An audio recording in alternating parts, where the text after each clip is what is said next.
Hey everyone, this is Stock Investing and Trading 101. Today we're going to be discussing another options strategy. We're actually going to be talking about two of them. They are the straddle and the strangle.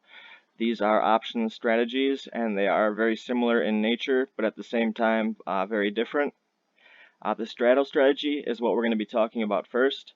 And essentially what a straddle is you're buying another set of options, so two options, and you only would really be buying this if you're expecting a big move on the stock. Essentially, it's a market neutral strategy, so it can go up or down. It's just got to go up or down a lot.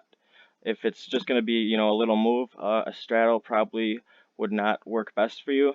And today we're going to only be talking about buying straddles. We're not going to be talking about selling straddles because the risk is completely different and it changes a lot of things. So with this straddle position here, how to open a straddle position first of all. So you're buying one call and you're buying one put, and both of these strike prices are at the same expiration date and at the money. So we would buy the 112 call and the 112 put. Walmart right now is about 112, so that's why you'd be buying that strike price. So you're buying right at the money, one call and one put. And when you open this position, you pay a premium. So our debt would be $4.25. Multiply that by 100, and $425 is our maximum loss.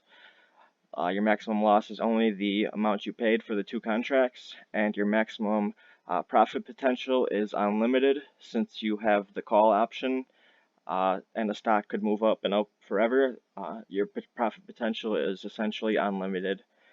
So now that we've discussed the possible risk and reward with the straddle, we're going to talk about where exactly you start to make money. So if Walmart moves below 107.70 or up to 116.27, these are our break-even points. So we will break even if Walmart goes down to 107.74.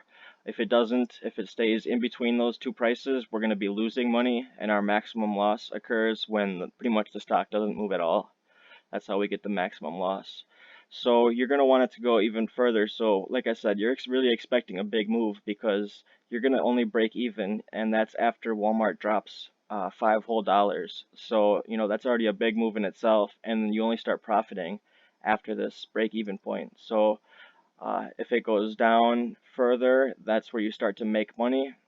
And once again, the profit potential is unlimited. So now on the upside, if the stock, has a really good earnings or something, and it goes up to like 120, that we'll be making a good profit there. Anything after that 116 area is profit.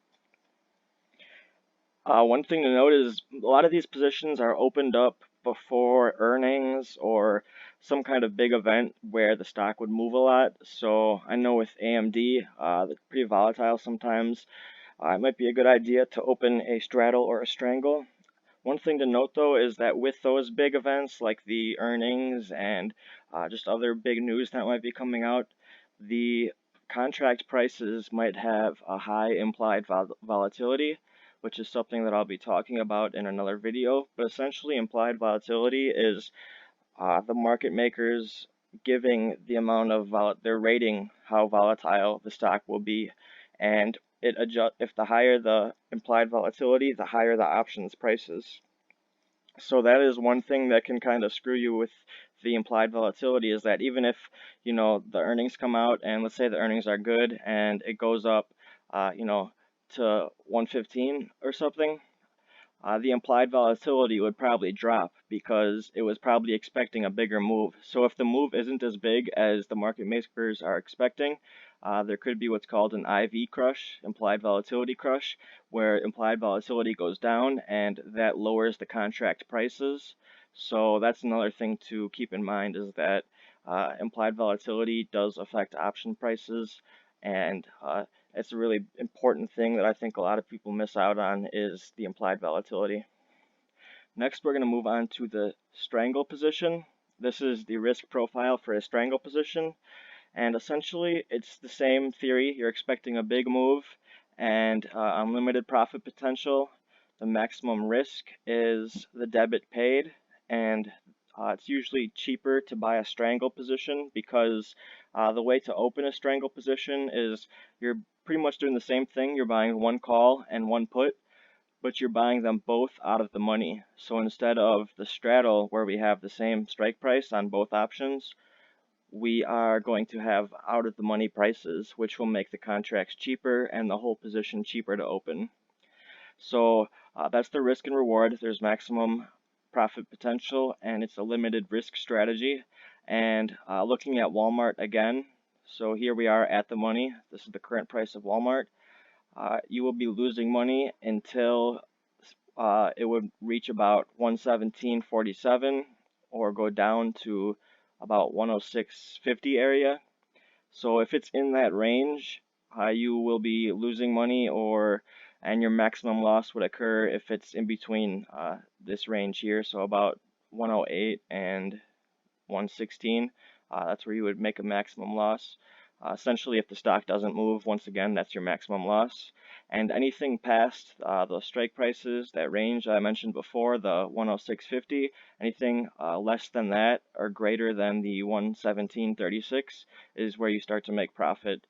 And once again, there is unlimited profit potential, and all the same things with the straddle apply with the strangle with the implied volatility, which affects all options prices. All options have implied volatility factored into them, which can increase or decrease the cost of options in general. And that's one thing that really should be noted. But yeah, the strangle and strategy are really good for big moves, and especially the strangle where you can it doesn't cost as much. The straddle, it could be expensive because you're buying two at the money options. And I know a lot of people like to actually sell these positions because they have a very high probability of profit. When you're buying these positions, you actually don't have a very huge probability of profit. So it's kind of a risk and a gamble, and it's a just how options are, and everybody should know that before entering a position like this. So I hope you guys learned something cool today. We're going to be discussing more option strategies and going further into implied volatility very soon.